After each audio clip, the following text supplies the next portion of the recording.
welcome everybody to another episode of the Key to Games podcast here on Game Wisdom, where you examine the art and science of games. I am Josh Blazer, and join me my co-host from Casual Game Studio, Joshua Reyes. I know you're in like blistering Khalid heat right now where you are. I'm having the death rain, I think, starting any time now. Is it with like toxic plastic fumes also? Possibly. The sky, I went to take a walk last night and the sky just started lighting up like it was daytime. Like, maybe I shouldn't be walking right now. Probably head back inside. The fallout is coming. Yeah, indeed. Yeah, it's pretty hot over here. Actually, the wife and I were outside for not very long, and she started like having a little heat exhaustion thing. So we had to come inside and give her some water and everything. She's doing good now, but yeah, it hits pretty hard. And we're in Ohio, right? This is like South Point, Ohio, and so like there's mountains everywhere and rivers, so it's usually really cold. But no, it's just immensely hot. It's breaking records over here. Other than that, though, I've managed to hit some milestones with Rooster Rampage. So that's really good. Going to be hitting some new phases with Q&A testing and some nice fun stuff like that. So making some positive headway. A lot of decisions are the final decisions for things. So we're going forward with that. So good news on that. Josh, how's everything with you? I like Chris's comments. A few degrees here in Texas. Yeah, that seems about right. Yeah, like for me, I'm like now like vampire mode. I'm not going out in the daytime. I wait until it's like nighttime. I'm still sweating out in the dark. Indeed, yeah. Let's see. Progress. I'm gonna have to probably push back the timeline on the Souls Life book because I'm still writing it, but I'm in like the final quarter of it right now. Okay. So it's getting there. But how big are the quarters, Josh? Yeah, I know. This is a Dark Souls book. I know. It's still going. As a Game Jam update, we're up to 15 signups, which I am surprised we actually got into double digits. Yeah, that's a good deal. I just saw that, and I was excited to see that. So hopefully we keep amping it up and get more signups for it and just really get it going. So I'm really excited for this one. I may have to make a do on my promise if we get 10 games submitted to up my prize. I saw that, and I was like, you know what? I might have to throw in myself also if we get past maybe another tier. We'll have different tiers for signups. That'd be interesting. I have to be careful. I can't do a prize every time now. If I do this like every quarter, every like few months, I'll go broke at this rate of prizes. The wife is going to be looking at the transaction. What is Game Jam fees? We were joking that we either get like 2 people or we'll get like 500 people sign up. So we'll see. Either one. Yeah, there's no middle ground. And I think that's a good comment to get into our topic in terms of there being no middle ground. Yeah. As the topic goes, and my oh so subtle thumbnail. I know the last 2 weeks I've been very subtle with, very hidden messaging in my thumbnails. Real subversive, very, very Metal Gear Solid. Yeah. But our topic this week is talking about kind of the, I guess, almost like a cyclical nature when it comes to video games. Cyclical? Something like that. and how the industry, as I put in the description, there's that quote about how, good artists copy, great artists steal. Yep. But it seems like there's a whole lot of copying when it comes to game dev. And the thumbnail that I chose, of course, is with that little-known game, Vampire Survivor. Because no one here has ever heard of it, no one's ever played it. I'm sure I'm the first person who's even mentioning those two words combined. Actually, Josh, when you sent me the thumbnail, I had to DM you back of like, what is Vampire Survivors? Like, and there's only one of them? I don't know. Yeah. So you had to explain to me what it was. I just send you the Wikipedia article, the dissertation on it. Definitely. Yeah, I got caught up, though. I know what they are now. And we even had a discussion about this on a roundtable. I think it was late last year with Tomo and Seth. Seth, yeah. And Vampire Survivor is just the one of the many kind of cycles we've seen when it comes to any game. I think Seth brought this up. Like any game that receives even a moderate level of success these days, people will jump on that design. And there's certainly reasons and rationale for that we'll get to in the next few minutes. But here's a little fun exercise. I want you to help me with this. I want chat as well. I'm going to name as many of these cycles and trends that have happened over the past decade that I can remember, and let me know if I'm forgetting any of these. So, if we're starting present and go backwards, so we have Vampire Survivor likes, we have Battle Royales, we have Darkest Dungeon, the super difficult Lovecraft, Slay the Spire deck building, let's see, Goat Simulator, weird, wacky simulation. Getting over it with like the very janky style controls. Janky, let's see, the whole driving simulator, pub simulator. Like this isn't like the wacky. This is just like we're gonna make this like super duper like realistic simulator. The house, like with the house cleaning ones being there. Okay. Let's see. FTL, the whole, we're gonna make a super difficult action roguelike or just roguelike. Cozy? What was that? Oh, no, go ahead. I don't want to, you're on a roll. Sorry. I don't want to interrupt you. Let's see. Chris got to whatever I said, the FNAF chasing, or you're being like jump scared horror style. Seth mentioned, apparently, Dorf Romantic became a like the whole. I think this could be like the cozy, very wholesome, very kind of like easy to get into simulator. Yeah. Jay Google mentioned Factorio. I think that could be kind of one. It's kind of like Factorio's a little bit on the harder side. Okay, we're up to 11. All right. Farming games. Yeah, thank you, Dragon. I forgot about Stardew Valley. Yeah, Stardew the monster. Let's see. To Chris's comment, I don't think that actually blew up big enough. Like Dead by Daylight kind of like swallowed them all up in terms of the one. There wasn't. There was Evolve. No, but Evolve didn't do very well at all. I think it shut down in like 2 months. And then it came back and then it shut down again. Yeah. Oh no, I lost my role and I'm trying to remember. Oh yeah, don't forget the Minecraft style. Yeah. Let's see. We have Survival Crafter. What was it? Stuff like 7 Days to Die, DayZ. Zombie shooters. Yeah. Let's see. So we're up to 15. Let's not forget the masochistic platformer. Thanks to Super Meat Boy. I Want to Be the Guy. And let's see, there's that other one, that little tiny one that, I'm not writing a game design book about. I can't remember the name of it. I think it's called a Moore's Light or a Coors Light. Yeah. Coors Light is the action roguelike. Every time you die, you must drink a beer every time you die. Eeyore's Light, you're very depressed doing this. So I think we're close. Something like that. Yeah. So what was that, like 13, 14? I think I've lost count. And no, you were at 17. I don't, something like that. So, am I forgetting any other ones? Chad and Josh. Oh yeah, MOBA was one. We could even maybe call like the CCG with Hearthstone. Yes, Hearthstone. Overwatches is what does that fit into? I don't got like too many of those. I know everyone tried to copy like Counter-Strike, not so much Counter-Strike, but like arena shooters. There's that period. Every game needs a jumping hook or grappling hook. Every game needs at least a double jump these days. I thought, you don't get past cert without a double jump. Like, I didn't really, Oh, what are some other... Am I forgetting any other ones? Come on, chat. Come on, we're not done yet. I mean, if we push this into the 2000s, then we get to MMOs, open world games, everyone copying Grand Theft Auto. Don't forget people trying to copy Mario with platforming. And let's see, then there was the action horror.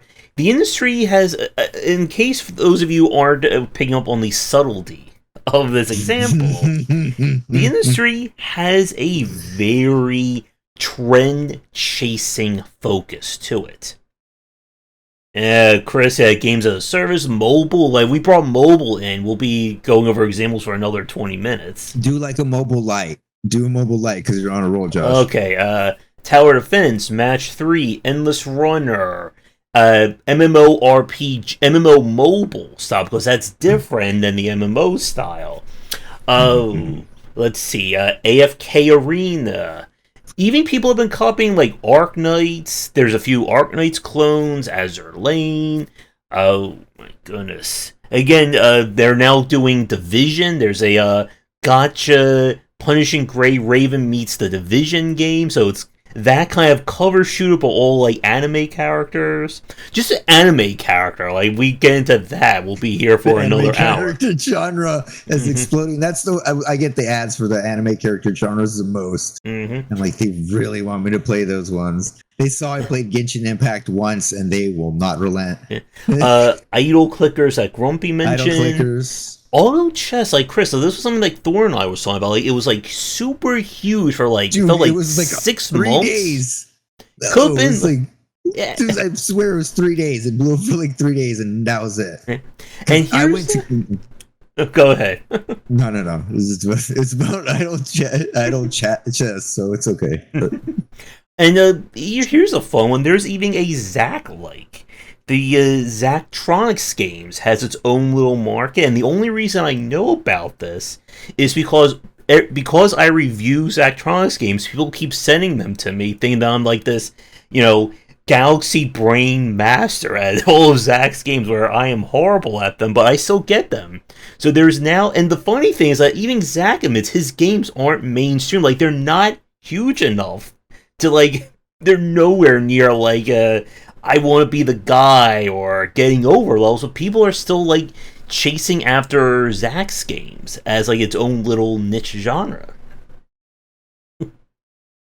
But that, again, is where we see this point. And I guess to start with, I think we should go over why this happens. And there's 2 reasons, I think, for this. One is a very popular one. Money. If you see that game A has just sold 1.7 million copies, or it is now... That's money. Yeah. It is now Game of the Year winner, or every single streamer that you know is playing it, and then people are making reaction videos of them playing, and there's reaction to the react videos of them playing this, as we saw with something like Only Up. It is a very... I think Chris' comment is why. But it is a very easy way to track a trend. And again, like, the game industry is not, the only one. It's not the exception to this rule. How many movies have tried to copy Marvel's approach with the cinematic universe, with the dark and gritty superhero? How many television shows have copied the Wire, Breaking Bad style of prestige television? How many Game of Thrones likes have we seen in the past decade? Entertainment industry loves to copy what's popular because they view it as an easy way to make money. Now, the other reason why developers also like to do this is that this is where you get to kind of like the game design aspect. And Chris brought up like that quote about the difference between like someone who's good at following a recipe and a chef who can actually understand the ingredients. Exactly. When love that one. We look at why developers like to copy these things is that it becomes a very accessible blueprint to a game. As I'm sure Josh and I'm sure all the game developers watchers can agree, game design is incredibly easy to figure out what kind of game you want to make. You just type make game into Unity, into your command prompt, and you get 27 game ideas, and then you just hit make game, and it's done in like, what do you think, like 40 minutes? You could go like heat up some popcorn and your game's done. Yeah, I go make me some popcorn. I get a drink and I come back and I have games ready to sell. And after that, I hop on my yacht and have a great time. Mm-hmm. And to Chris's comment, we're still, again, everyone here is still waiting for Muller 3. And we even brought up Muller 3 when I was talking with Chris from Digital Eclipse about getting some good Nintendo remasters and reboots and all that. I wonder if like really hardcore fans are doing like seances in a dark basement somewhere for Mother 3 at this moment. Yeah. And I guess here's the point that I want to ask you about. As someone who is obviously making an action game, you've studied action games, I'm sure, or you know, you've never played a Devil May Cry, or you don't even know what Devil May Cry is, right? That's why I'm making an action game, because I have never played any of those. So clearly, I think I'm more the most versed person to create those. But yeah, no, sorry, what was the question again? The question is like, as you're like looking at these games, like as someone who's designing one, what are you trying to glean from them when you're playing an action game, or you're playing something specifically for research purposes? So we're not talking about playing a game because you want to play or you really like it. This one we're talking about kind of like the homework of playing a video game. Unfortunately, all video game play is homework, because like even if it's bad or good, you're gonna take things away from it. You know, why was this done? Why was this choice done?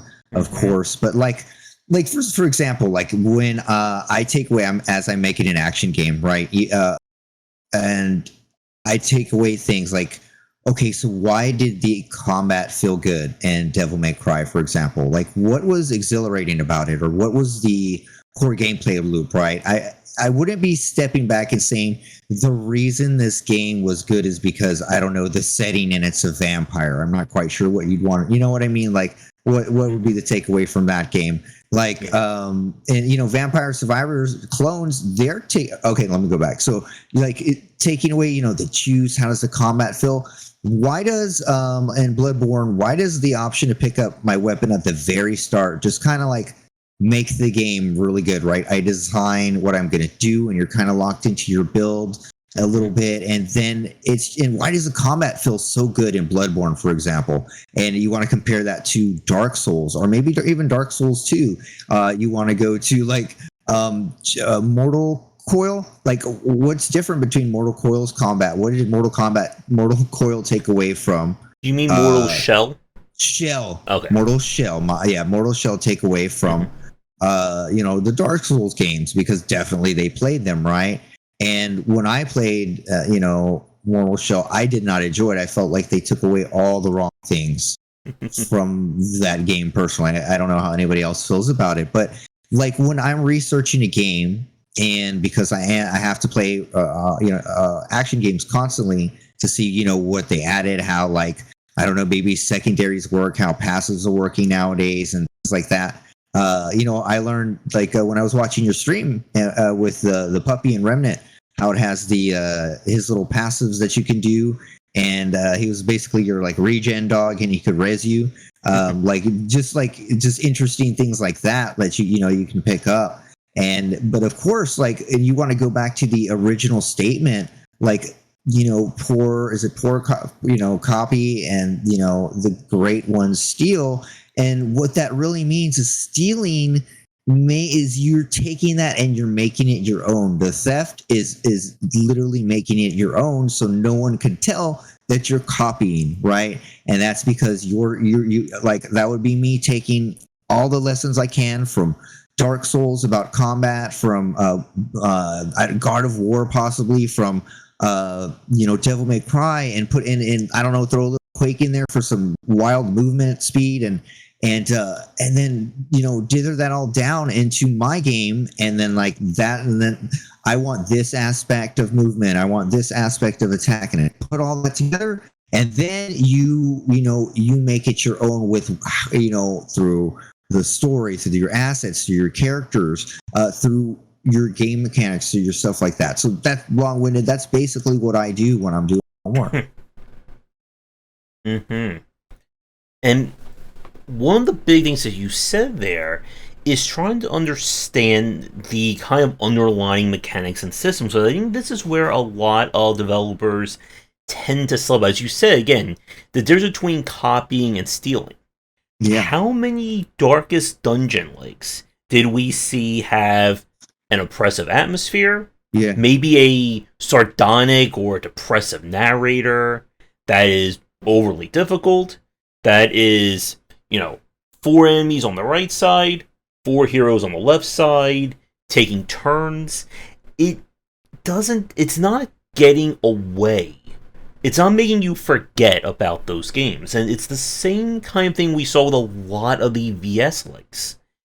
The thumbnail that I chose, again, like those games that I listed, that's not even maybe 3% of the VS likes that have been released, or they're in early access, or whatever that people are working on in the span of last year. And here's a fun point.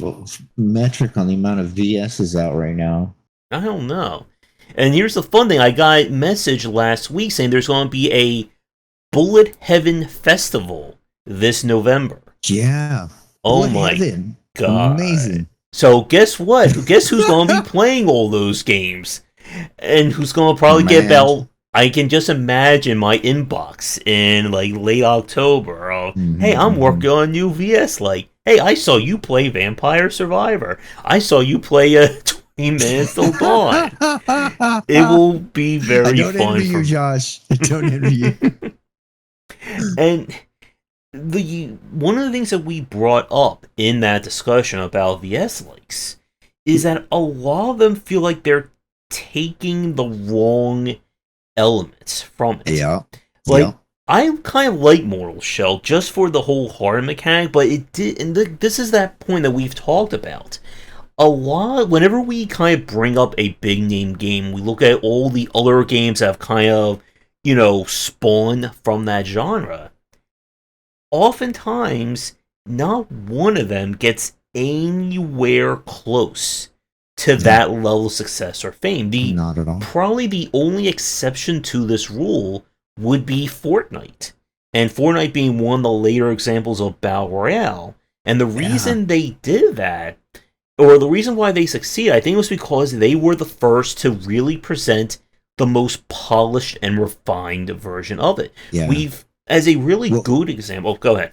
One of the reasons is like when you're talking about the polish, underneath that was Epic and Unreal using that as their test bed to like develop the Unreal Engine, right? Like what they always do behind the scenes is they actually publish a game with the engine and help publish games so it's possible. Like, on Unity, for example, they haven't used Unity to publish unofficial games, so it's never actually been road tested with Unity publishing a game. So just as a side note, if they just basically blizzarded everything, right, from all the other previous examples, had a reconnaissance team and said, hey, what works from here? And let's just polish it up. And we got a really great running engine. And they had some extra money and boom. And that's why it worked out. They could make some marketing connections. So anyway, back to you. Well, you actually got to my point just before I said it about Blizzard. That when we talk about like, peak Blizzard, like 15, 20 years ago, their whole MO... I'm about to sneeze too, one second. Yes, the video archive goes up usually on Thursdays for the Saturday shows. But when we talk about peak Blizzard, they were probably one of the most blatant thieves of the game industry during their peak. Indeed. Again, StarCraft/Warcraft came from Command & Conquer. World of Warcraft came from EverQuest. Overwatch came from Team Fortress. Hearthstone came from Magic the Gathering and that kind of era.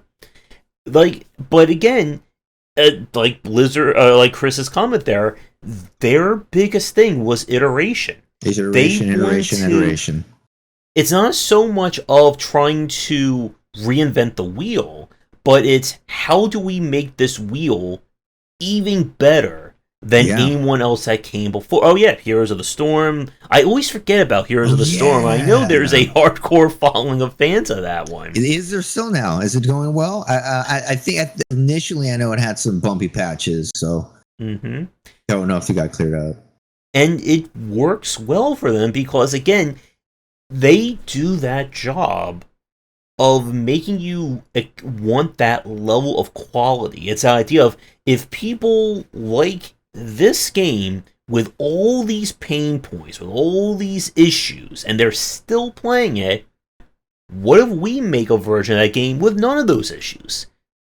And they are oftentimes the first one to do that. Yep. And it's kind of like the opposite of what Nintendo's strategy is. Nintendo has always been we're going to make whatever the heck we want, but we're going to make it with that kind of Nintendo level quality. Right. So that even if they decide to do a platformer, or maybe one day they will make a battle royale game or a horror game, whatever. Wow. Yeah. Wow. You know, is going to be entirely different than anything else you've seen before. Yeah. Like, I guess, like, with the wheel now, it should be like, we're not going to reinvent the wheel. We're going to turn the wheel into a trapezoid and sell it to you. Thank you, Nintendo, for my trapezoid wheel. Take my money. Like, I could not imagine, like, the people foaming at them. Just the idea, if Nintendo released that, what you just said as a press release, we're thinking about making a horror game or something like that. Their minds would be crying. Again, we've said all Nintendo needs for their trailer is just a piece of cardboard that says, we're thinking about a horror game. And that will get 1.7 million views on YouTube, and every YouTube creator will do a react video to it. Definitely. I mean, that's where you want to aim to eventually. Unfortunately, when you first start out, you can't do that. But, I mean, you might be able to try. Who knows? Mm-hmm. Oh, I almost forgot another indie trend. The Shovel Knight modern retro platformer trend. Yeah. Oh, the first... You know what? The side note is that Shovel Knight was really good, but I wonder if there was like other ones that were like a million times better that I never played. I still will shout out Alwa's Awakening and Alwa's Legacy, ALWA. Because I really like those. But yeah, like, how many Shovel Knight style platformers did I play? Again, like, that's not a rhetorical question. I would love to know if someone has actually tracked that. Do you have any hardcore, lore-heavy game wisdom fans watching who have been itemizing every single game I played on stream? Do we have someone like that here? Who is please in the chat? If you are, join the Discord, talk. Oh, was there another one? Did we say Metroidvania? Everything? Oh yeah, we forgot Metroidvanias. Whoa. So many of those. Okay, we addressed the elephant in the room there. No, that's Vampire Survivor. Guess what? When we forgot, boomer shooters. I said just as Foreign said in chat. Wow. Hey, man, collective. All great minds think alike. Thanks for joining chat. The boomer shooter trend. We got, wasn't there like a boomer shooter festival at some point? Mm-hmm. Mm-hmm. And again, like, I spoke with David Zeminski like about like a year or so ago. We were talking about like even he's starting to like feel like that trend is getting a little too overblown. Yeah. Igavania, there's gonna be an Igavania festival at some point. I'm surprised.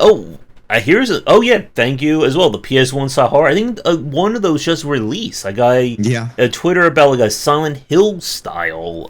You were telling me about, but you were telling me about that one that was using Game Jam horror.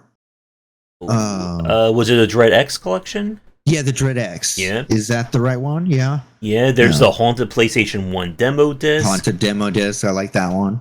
Oh, no, I just forgot one as well. We're talking about boomer shooters, horror. Yeah, I love PS1 graphics. I secretly, after these two projects, or maybe in between my two projects, I want to follow up and do something quick. Before I forget, the wacky physics, like characters like beating each other up, and it's like all like ragdoll physics. Yeah, that didn't last long. To me, I was like, when I looked at that, I was like, if I was a best thing ever for me, and it just no one cared about the wacky beat 'em up physics.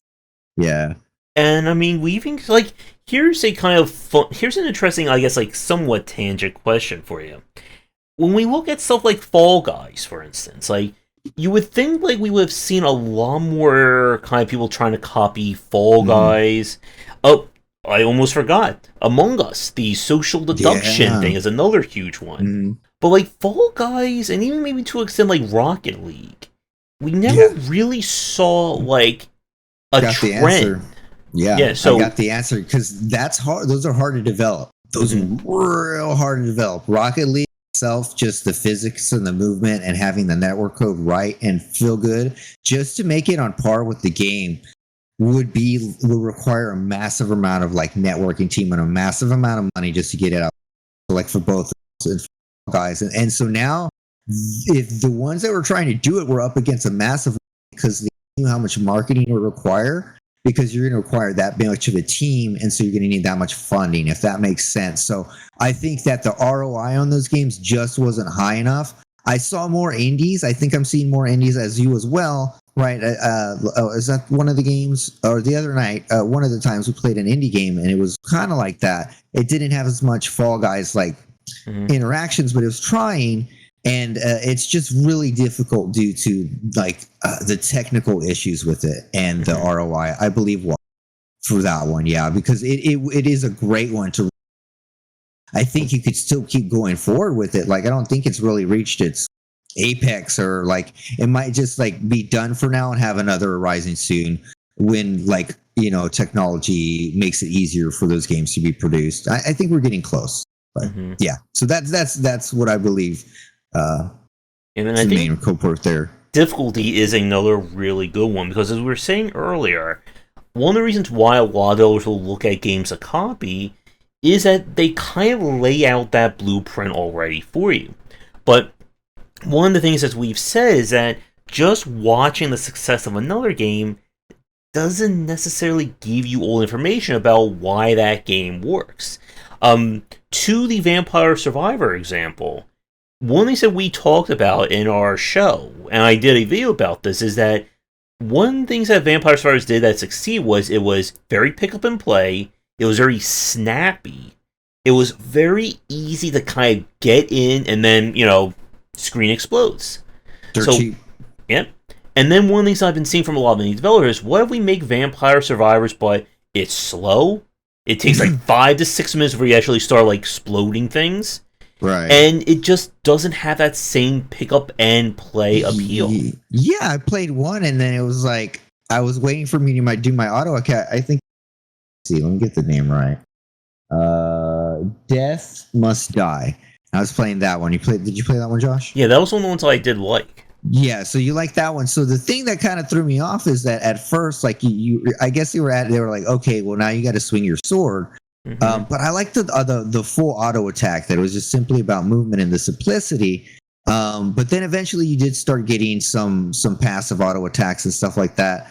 But I do know that there's a comment that was brought up on the forums. I think they are going to add in an option to turn on auto attacks and auto. There you go. Then that would fix that for me because otherwise I thought it was yeah. And it is one of those issues where we've seen this before. I know we've had this discussion about how there are some developers who will fight against the flow. They will say, you know what, I'm going to make a platformer and it's going to be very clunky, it's going to be hard to play, but it's going to be very artistic, and, I'll get people to check it out because of that. Most of the time, that does not work well. Or the shooter that doesn't feel good. Like, here's a question for those of you watching this right now who watch a lot of our indie showcase streams. How many times have we played a first-person shooter where we pick up the shotgun and it goes like, boom, boom, boom. And that's the extent of the sound effect. Hey, Josh, and the guy goes, oh. Mm-hmm. And it's one of those things where I just like sit there going, where's my shotgun? Like the Simpsons, like, where's my elephant? Where's my shotgun? All right, I'm back. I'm going to make Josh crack like every 10 minutes here. It's twice already, Josh. Breaking records. Mm-hmm. And this is kind of that point about the boomer shooter craze. a lot of the shooters we've played that have been Doom Lakes, Quake Lakes, Hexen Lakes, let's see, what am I forgetting? Blood Lakes, and so on, a lot of them just feel okay. Like they feel like just yet another example of that genre. But as we've said, just being another example is not enough to really stand out. Why should I play your version of Dusk if I have Dusk? Why should I play your version of so-and-so? And like the one that I really liked from this year in terms of boomer shoot that was actually released was Dread Templar. And Dread Templar, again, it feels very much like that kind of like Doom Eternal-esque like push forward combat, but it plays very differently. And again, like that's what we kind of want to see. If we talk about VS likes, the ones that I've liked that have really legitimately stood out from Vampire Survivors would be something like Gunlock, maybe 20 Minutes Till Dawn. Then we have like Halls of Torment and A Death Must Die.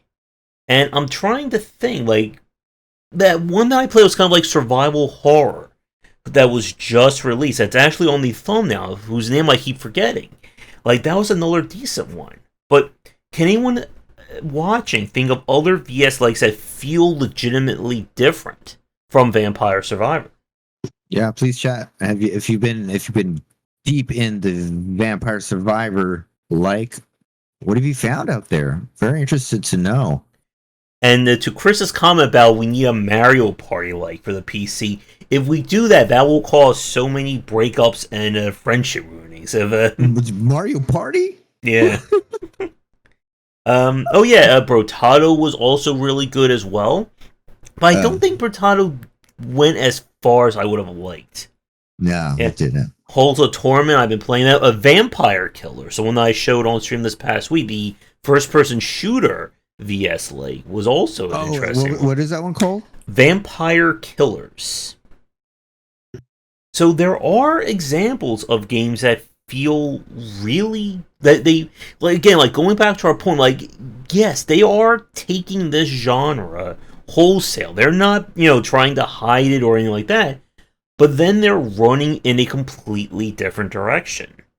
And that to me I think is one thing that when we talk about stealing, like, that is one of the things you really need to do. You need to give someone a legitimate reason to play your game other than just saying, well, you like Vampire Survivors, or you like Path of Exile, or you like Fortnite, or whatever. Yeah, definitely. I mean, taking it and then running in the other direction is great, but like on the downside, when we're talking about, okay, so Vampire Survivors, I mean, how many people now are going to be like, hey, man, I just found the greatest Vampire Survivors clone. You should check it out. And most people are not going to be into that right now. So it's like you got to think about market saturation too. So then when it comes down to it, why actually did you choose, like, even like, no offense to like Death May Die or Gunlock or anything, like, why did they decide to do the fast follow on it, right? And how well are they doing, right? Because clearly no one does as well as the first one, right? Vampire Survivor is crushing it. They just had like a no-clip documentary, $1 million looking documentary about it. I mean, they're doing great. And have they announced the Netflix show yet for Vampire Survivors? Almost. Yeah, they're doing that. The Funko Pops are being made right now. And so, so clearly right now, everybody knows that that's the one. So when you say, yeah, my game is like that, then we run to the point, like you mentioned, okay, what are you going to show me that is different, which these games are clearly doing?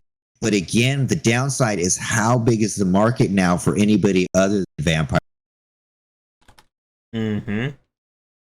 And when we look at something like games that try to be very similar or they try to do their own thing differently, it always comes back to being compared to it. Again, like something like Monster Train was one of my favorites of the kind of deck building style roguelikes.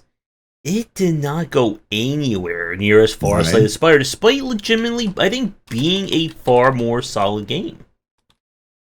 Let's see. Check the stats.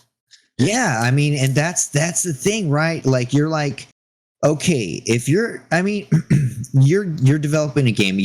That means you've seen the game. And you're like, okay, this is hot. Then I want to do it. I know what I can change, and which we always say to do, right? But clearly thinking about the odds, because the odds are not ever in our favor in game development, right? There's a lot of luck. No one knows the secrets yet. Me and Josh are working on it for you guys. Don't worry. You know, we're gonna figure it out. But the thing is that why you're kind of shooting yourself, starting off on the wrong foot, because it's always what goes around comes around. You is old again, right? Mm-hmm. And so, like, once the Vampire Survivor trend has, you know, once it's finished, you know, and everybody's forgotten about it for a little bit, you could come out and, like, in 6 years, nobody's going to be tired of it, and you're like, okay, now we're this way, and remember that amazing Vampire. Here's a new one with a twist on it, and people won't be bored of it at that time.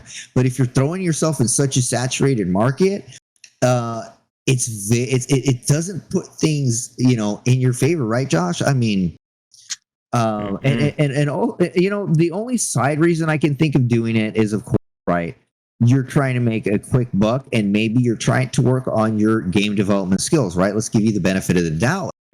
Anything like that, you're like, you know what? Where I am right now in my career as an studio, this game is very popular. I need to make a game quickly and fast, and I think maybe if I make a game like this, I change it, I try my best to steal it and make it my own and release it, and then that'll be great for my portfolio, and it at least maybe, hey, put a little table, right? And I can see that happening, right? And that can be another reason why. But again, it's just like, and to some that might seem like a much safer bet than going in a different direction, like a completely other direction, right? So, and well, again, like, to that point, a lot of these issues has come from trying to view this as a quick buck. Because again, like, as we said at the start, game dev is incredibly easy to do. You just type make game times +5. You get 5 games. You know, within like 60 minutes, you can have that game up on Steam, and you know it can make, you know, you'll make millions of dollars off of that. But it's actually like $2 million to start, Josh. Exactly. Again, like, all the people watching us, I know they're all millionaires. They've all. How many of you are watching this from your private islands or your mansions right now? I just made a lot of people depressed, right, with that sentence. That's what we do, Josh. What we do. And I was looking up, like, like, deck building and, like, Monster Train, and here's a kind of fun fact. Inscription sold way better than Monster Train. Like, dramatically so. If I look it up really fast, Inscription brought in, it has over 85,000 reviews on Steam right now. If we look up Monster Train is sitting at 16,400 reviews. So, and remember, Inscription, I think, took home it was either nominated, or I think it took home a Game of the Year winning or Game of the Year winning award for the year it was released. DICE, yeah. The DICE. Yeah. And then PC Gamer Best Card Game. Yeah. And it's and we still need to do that roundtable about why certain games succeed and why certain ones don't. Yeah, definitely. And, like, Inscription is a really good example. Inscription is a deck-building roguelike. It is, again, in that same DNA as a Slay the Spire, like a Monster Train, like, oh my god. It's really good. It's really good. And it's only $24.99, so it's like a massive investment. It's totally a great game. And I think one of the things that it did well, as we've said, is that if you put Inscription next to any of the other deck-building roguelikes that came out following Slay the Spire, it looks nothing like Slay the Spire. it looks nothing like a lot of the other games we've seen. Again, it actually billed itself originally as kind of like a horror deck building roguelike. And again, if we talk about anything about the gameplay of that, we will ruin the whole twist. We can't do that. But it played and marketed itself to Rock Survivor. There we go. I won my Smash TV Survivor. Come on, people. Why are there no Smash TV Vampire Survivors? I mean, okay, let me write that down again, Josh, because I actually threw the ticket note away last time, so I'm going to save it. Smash TV Vampire Survivor. Vampire. Okay. Got it. Again, it's a game show about surviving lots of enemies. I mean, if we're talking about things that are going to be like easy to rip off, I mean, it does it all right there. Hey man, yeah, I'll be done with it. I'll fire up Unreal. I'll just type it in. I'll have it done tonight. No problem. There you go. But to bring this back to Inscryption, again, like what it did really well is that it doesn't really it doesn't again feel like the other examples. I guess here's as an interesting point about why one game succeeds, why one doesn't. Who here remembers A Hand of Fate, the literal deck building roguelike where all the cards represent events and like your field to explore? Like, there was a time where Hand of Fate was a very critically well-received game, and the studio died. Like, they made a second one, it just never really managed to go beyond. And it was legitimately different, but again, that kind of, I think, leads us into a really good comment. Just because, and like to Chris's comment earlier about, someone saying, hey, let's take everything that's fun about the genre and remove it. This is one of those issues when we see developers who just copy. I did mention the deck building roguelike, so I did catch that one, Chris. But yeah, that was the whole Slay the Spire period. But the thing that we see that ruins a lot of these games is if it misses the point as to why people play it. To bring this back to take this to the Slay the Spire likes, I've played a lot of deck building roguelites where you're forced to lose many different times to upgrade like your cards, upgrade your starting resources. Like, it feels very bad to start this game out. Yeah, I like that. I like being forced to restart a game over and over again. Yeah. And it just doesn't feel right. Speaking about roguelikes, there was a roguelite trend starting with Rogue Legacy. And how many of those have we played? I guess we can maybe even count like a Nuclear Throne isometric action roguelike as well. And I think too, like your comment or like when you answer about Rocket League and Fall Guys, we never saw a Spelunky-like trend, despite how big it was, because Spelunky is enormously complicated to do. Oh yeah. Like it's funny right on the surface. It looks real simple, right? Like it's nothing. But underneath, to get it working and to get it balanced and how that works, that thing is a feat of engineering. So yeah, anytime you're playing Spelunky, you think about that. It's not dirts and rocks and. Just remember, Proc Gen makes all your games for you. All your games, yeah. That's if you like in the Souls-like, I say all you have to do is type in Unreal, Proc Gen plus Souls-like, run. And you got your procedurally generated Souls-like. Josh, you're giving the secrets away, man. Yeah. We got to start a Patreon or something. Yeah. That will be the new Patreon deal. Donate $100 and you'll get the game-winning tip every month that will let you make millions of dollars. That's right. And like there was even that brief period where we saw like Binding of Isaac likes. There's been a few of them that have tried to copy that style. Like very few. Like I think I've only played like 2 or 3 specifically. Like what exactly was the Binding of Isaac style? Like it's just like the isometric kind of like gross punk or okay. And this is again like here's the very depressing point of all depressing points. If you emulate any aspect of this game, people will always associate to it, even if it plays nothing like this. And I know this because the one roguelike that I really liked last year, Cavity Busters, it's very much gross punk, like it's in a mouth and like the human body. Yeah, man. And it plays nothing like the Binding of Isaac. And the developer said, like, I want to get as far away from being like a Binding of Isaac clone as I could. But people will still associate that, and that's the problem. We've talked, again, when we do in the inquiry shows, when we look at store pages, how many times have we looked at the store page of, like, an RPG, a roguelike, a rage game, whatever, and we just automatically, our minds started thinking about, well, how did Getting Over It do this? How did Binding of Isaac do this? Yeah. And like we've said, on one hand, it's unfair to directly compare games to people or compare games from one another.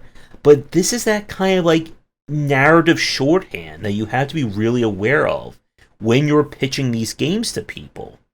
Because if you pitch your game and the first thing the consumer says, oh, it's just Binding of Isaac, or it's just Resident Evil, why are they going to play your game? Oh, I almost forgot one, because this is actually a very interesting point. The space sim, space exploration trend. Yeah. How many of you have played like a 4X space exploration? Here's the universe, go wander around. And it's like, what about like RTSs? Like, is that enough? Sadly, the RTS has you're hurting me though, because the RTS genre is just kind of Sorry, Josh. quietly gone the way of just everyone wanting to make a MOBA. I still want, there's even that brief period everyone trying to make the horde base, They Are Billions style RTS. We played that Age of Conan one. Oh, and thank you, Grumpy and Chris. Again, Pokemon. How many indie Pokemon style games? Oh yeah, still coming out to this day. I just got in my emails like, hey, on your wish was it? We played Cassette Beasts a few weeks ago, and I like that one. And again, like here's that kind of trouble spot.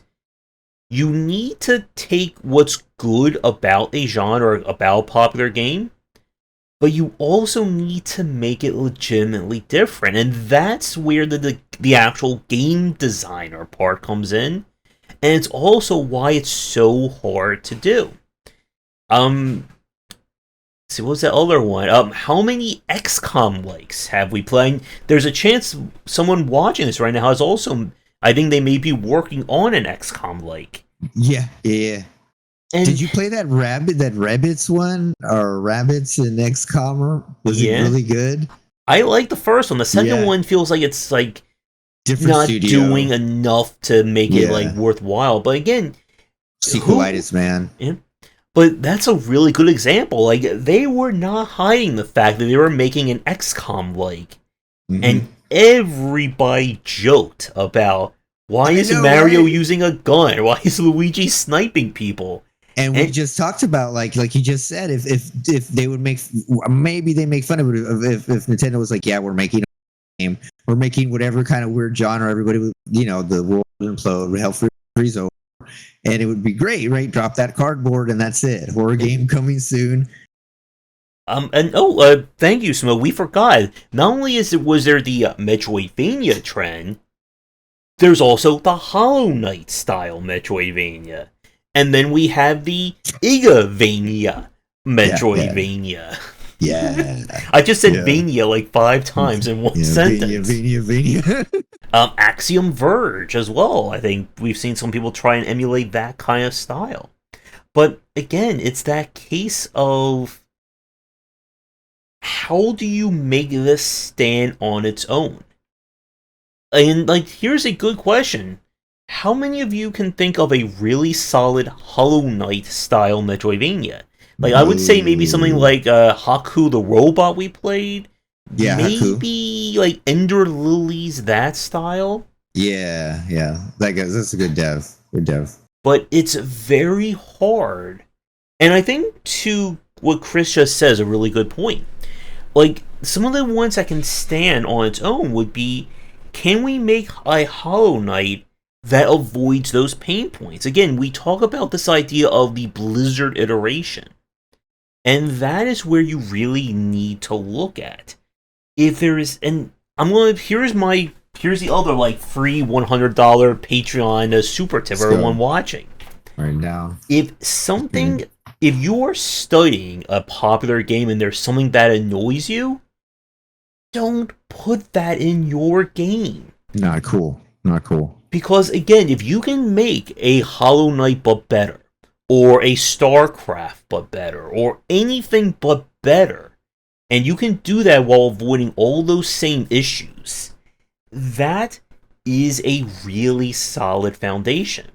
Yeah. Don't just say, I'm going to make StarCraft, but instead of aliens, it's monkeys.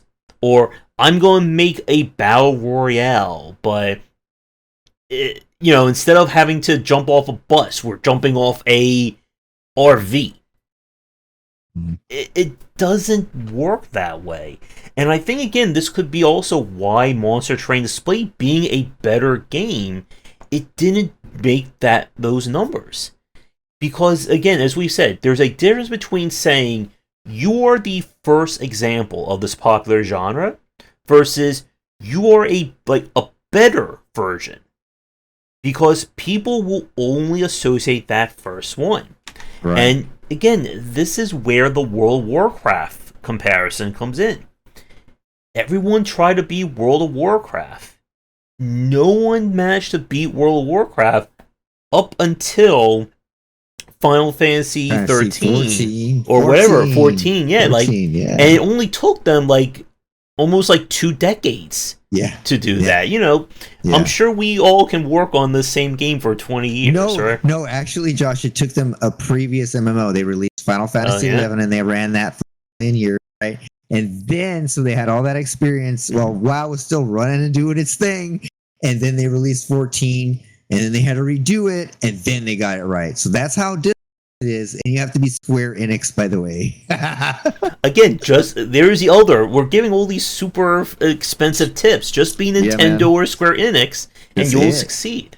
Except don't be 2000's 1999 Square Enix who made Vanilla Spirits Within. Just avoid that part and you're good. Do your research. Make sure you're in the right era.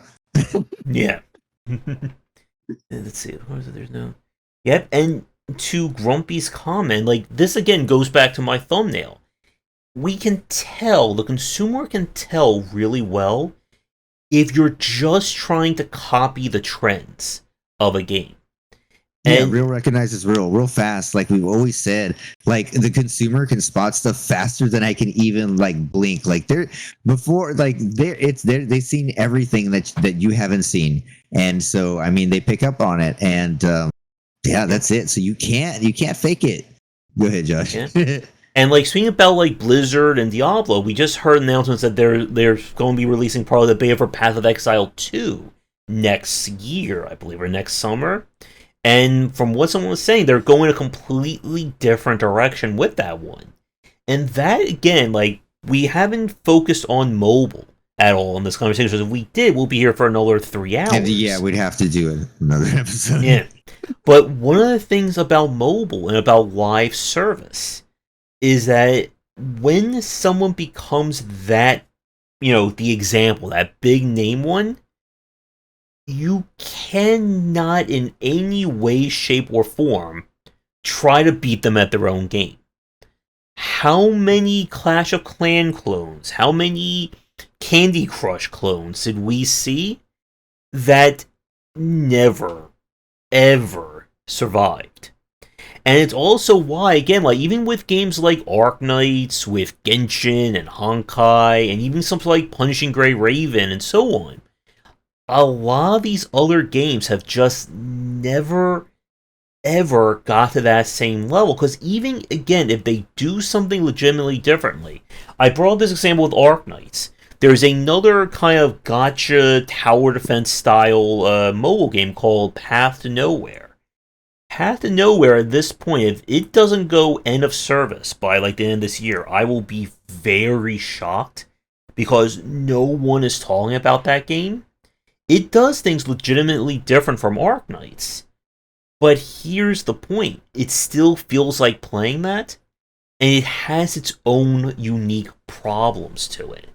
And that's what you want to avoid in, no matter what you do. You don't want to bring your own problems to a genre or a game you're trying to copy and emulate. Because if you have your own problems, why are people going to want to play your game? And here's my final point before I, relax my voice for a second. Again, no one wants to play. The reason why that first game can get away with all those issues is because it's the first game. Is Vampire Survivors the perfect, is it like a 100 out of 100 game? Probably not. We can probably find some issues with, we can find issues with any game. But it gets away with it because it's the first. It is the one that blows up. It set the standard. And you have to meet that standard as a bare minimum before you can even do anything else. Yeah, geez, Josh, I think you covered up my final points there. I don't know what I could add to that.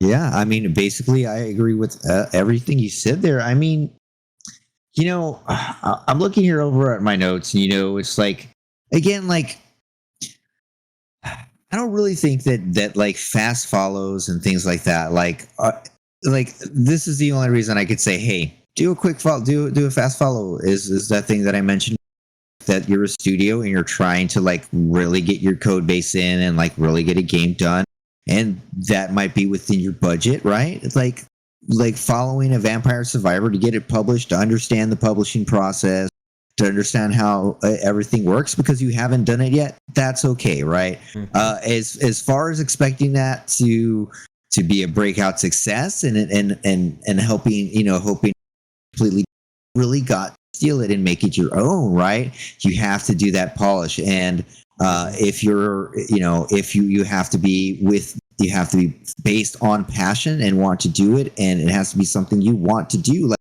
you have to love the Vampire Survivors. I want to make this better, and I want to make it my own. You can't be looking at it and being like, this is a vehicle for me to get money, right? Like, just point blank. I don't know. I don't think I can say anything else, Josh. Yeah, and that is, again, what we saw from the mobile side. How many people looked at Candy Crush or looked at Genshin and just said to themselves, you know what? We'll just make that, and we'll just bring in, instead of $50 million, we'll expect $20 million from our game. Yeah. And that's how it works. That's how it works, Josh. Exactly. We're giving away all the secrets. Yeah. And you have to, again, like, understand this genre. Like we've said, like, how many people who've played a Darkest Dungeon or a Slay the Spire or an FTL, Hades, Factorio, whatever, only look at things from the surface layer or surface level. Yeah. And here's the other very important point. If you're going to release a game in a crowded genre or in a popular genre ever, do not make the very first version of that game have problems in it. Do not release a buggy... That's a tough spot. Because I just played that game, Tektronica. It was like a Factorio leg. We tried this one on stream the other day, and within about 40 minutes, I ran into, like, I broke the game twice with some bugs with, like, how buildings were set up. Yeah, but you're good at that, Josh. You can break the games. Yeah, game breaker over here. And again, like, it's that case of, yes, it's in early access. People expect issues like that. But if you're trying, like, that famous expression, don't take a shot at the king if you are not expecting to kill the king, or don't shoot the king if you're not expecting to kill it. Yeah, don't. Yeah, you don't want to try and rip off a Factorio or a VS leg or a Valheim or whatever, and your very first version that people see is a horrible version. And I would say, like, if you're going to make a Vampire Survivor, like, if you're going to release one, let me make that very clear right now, you better have no temp art in that game when you release it. Because if your VS leg looks worse than Vampire Survivors, it's dead. Like, it is dead in the water at that point, because no one is going to give that a time of day. There's no Vampire Survivor right now that looks worse than Vampire Survivor, and they'd be like, oh yeah, that's the aesthetic we want. Nope. You got to change it up. Mm-hmm. And here's, I think, another point. Like, this is one that we could easily spend another hour on. It's tough when we're looking at things from a GUI and a UI UX standpoint. Yeah. Like, if we talk about, like, Darkest Dungeon. Darkest Dungeon's UI UX, I would say for the second one as well, it's good. It's a really solid way of presenting these elements. Yeah, it worked for me. It was readable for me. It worked. But you see, here's the problem, though. How do you make your own version that stands out that would also use a completely different GUI? Because this is where it gets very very difficult as a developer. Right. So you have that same GUI, right? Because you're like, how? Yeah. Right. And again, this is very much the Nintendo problem. One of the reasons why the 3D platformer genre kind of died out was that no one could copy and replicate Mario. Yeah. How do you do Mario as the gold standard, but be completely different from Mario? Right. It's like one of those like it does not compute moments. It's almost like you're turning a game into a genre, right? Mm-hmm. That you shouldn't be doing that. It can't be done. Again, how many Igavanias have we seen? Hollow Knight Vanias. Right. Oh my god, there's going to be have we had a Metroidvania festival? Did I tune that out? Yeah. I may have done that. I may have participated in that for You did do it, Josh. You did it. Good. Yeah, I think I've heard that. What Grumpy's saying about the Blue Ocean strategy. I forget some of the Blue Ocean strategy. Yeah. Yep, it's one of the things that we say about. I know I brought this point about many mobile games. A lot of people view a popular mobile game as this it's the land of milk and honey. It is the gold rush. If someone found gold in California or wherever, we're all going to go there and get rich. Because there's no more gold. They didn't take all the gold away and set up a Factorio there. No. There we go. There's our new game, Factorio Gold Rush. Gold Rush. There we go. But what it really becomes in a lot of these cases, and what you just said about how, in some cases, these popular games are just popular games. There's not enough meat on the bone to turn this into a $5 billion genre. Yeah. Nope. It really just becomes like oases in the desert. That, yes, Clash of Clans took the auto RTS style or whatever it is. I'm confusing Clash of Clans with Clash Royale, because Clash Royale did its own thing there. But they, plant their flag down, they become that standard. That doesn't mean, again, that if 10 million people play Clash of Clans, that Clash of Clans as a genre is 10 million strong. Yeah. Thank you. Royale is the auto battler. For example, how many Tetris clones are there? It's a game, right? It's not a genre, right? Are there successful Tetris clones other than Tetris? I've seen a lot of indie developers who have made Tetris-likes. Tetris-likes, yeah. But again, it's that case of just because, and I'm actually going to bring this up when I had to make my critical thought about Souls-like for this week, but I'm bringing this up in the book as well. Elden Ring, no matter how successful it is, no matter how popular it is still a niche genre. As a Souls-like is still a niche genre with its very specific design. If you think that you can make an Elden Ring that will bring in a 20th of the numbers that From Software did, it is not going to happen, because the name brings clout. And the clout factor is something, when we talk about the success of certain games, we'll have to bring that up again. But this is that element that really, I think, escapes a lot of developers who again think, well, I'll make a better Mario, or I'll make a better Stellaris, or I'll make a better, I don't know, make a better Clash of Clans. The name. Make a better No Man's Sky. Yeah. And Chris brought up Stellaris earlier in the conversation. Yeah. Paradox Interactive have become that name. They've become that, like, the standard of the grand strategy, uber grognard level of strategy game. I've seen people who try to make their own Europa Universalis or their own Crusader Kings.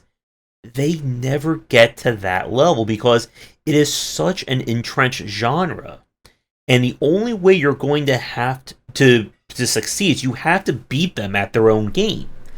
And again, here's that question. I'm sure you know how easy it is. You know, you can make a World of Warcraft like I'm sure you could beat Blizzard right now. Easy, Josh, easy. I'm just, I don't really want to tango with Blizzard, so I'm just not going to do it, Mm-hmm. It would be too unfair to Blizzard, right? Too unfair to them. You know what I mean? It's like kicking a horse down. You can't do that. Oh, thank you, Chris. We forgot the Dwarf Fortress likes because my god, was that? Yeah, the colony sim like genre. Oh man, I skipped past that one. I was under a rock for a second. Totally missed that one. Only played the first one, the original. And ultimately, the question you need to answer or you need to ask yourself is, what are you doing that is legitimately different? And what are you doing that is legitimately better? Because you can't only do one of the two. If you make a different VS-like but it plays horribly, no one's going to play it. If you make the same Vampire Survivor-like but it's better, people are just going to compare you to the last thing. And here's, again, this will be one of my final depressing points. It takes a lot to make an example that can outdo the original. Again, Inscription, in a way, has overtaken or it's gone close to Slay the Spire.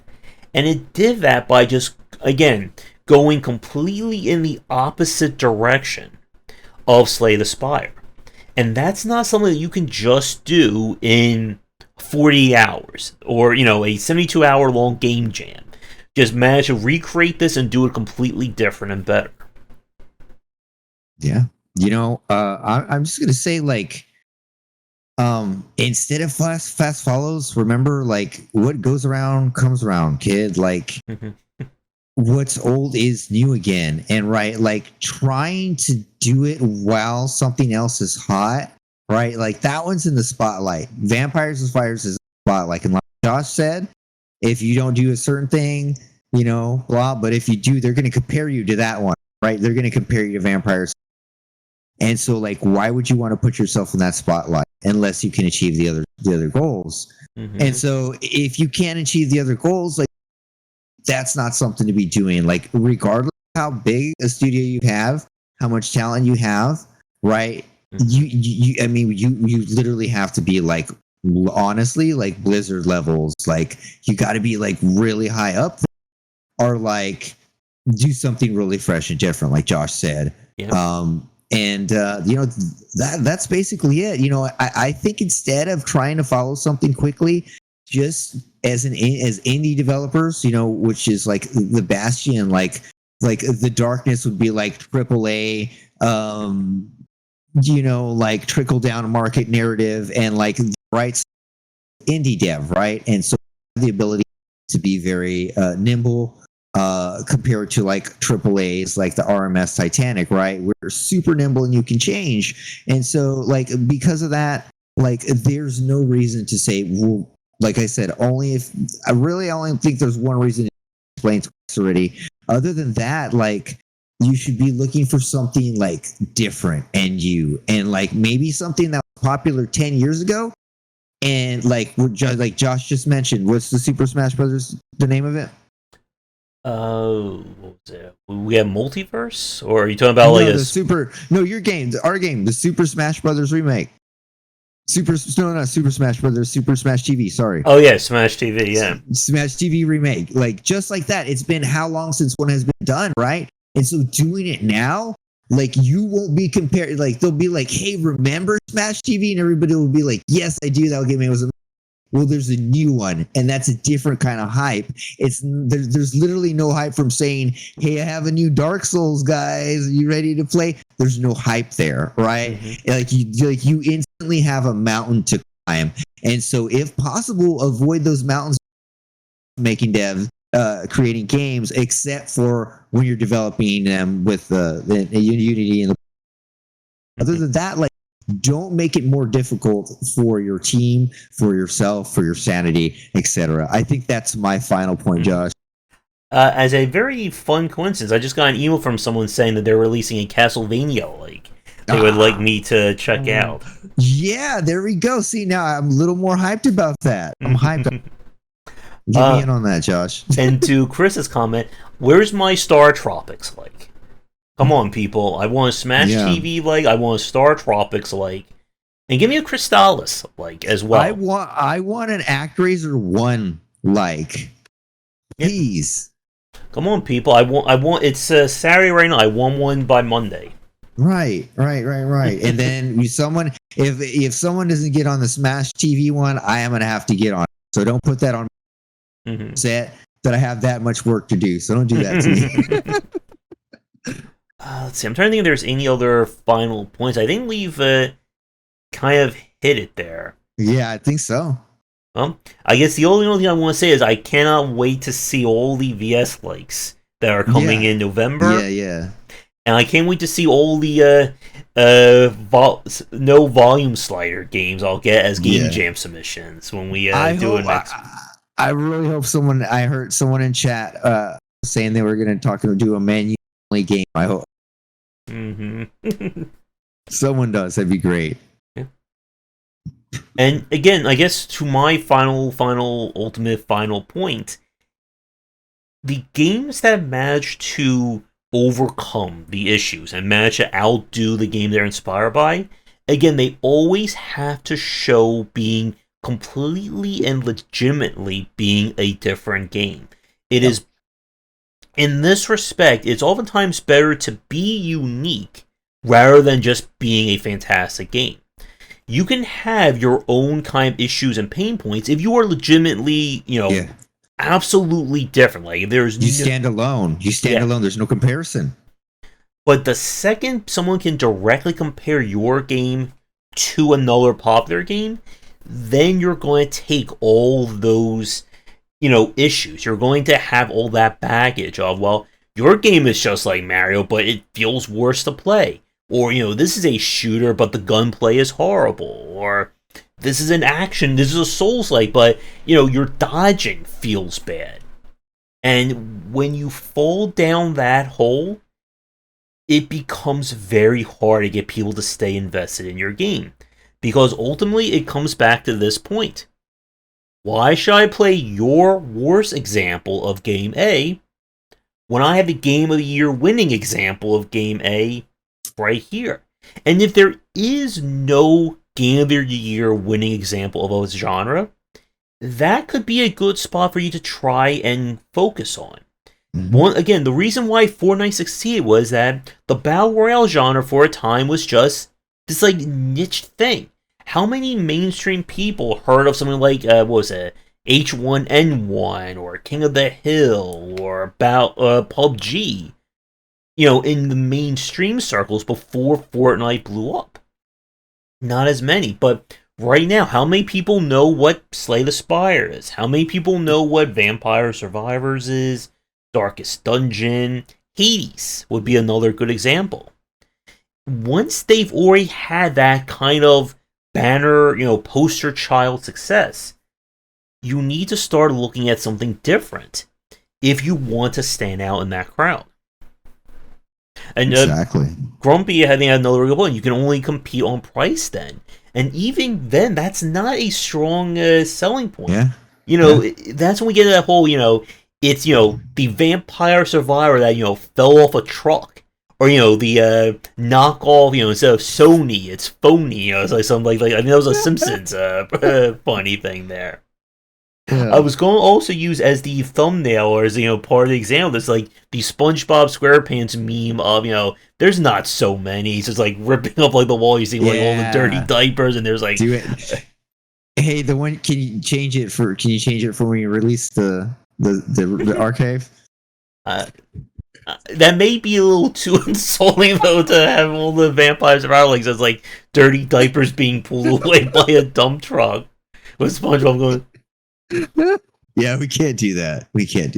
I think I'm more going to get in trouble for this thumbnail. I think this may be still a little too much. Yeah. Alright, but I think that is it for me. So, anything else on your notes? Anything other final points from you? No, I think that's it, Josh. I think we covered everything. Yeah, we did a great show. Alright, let me see.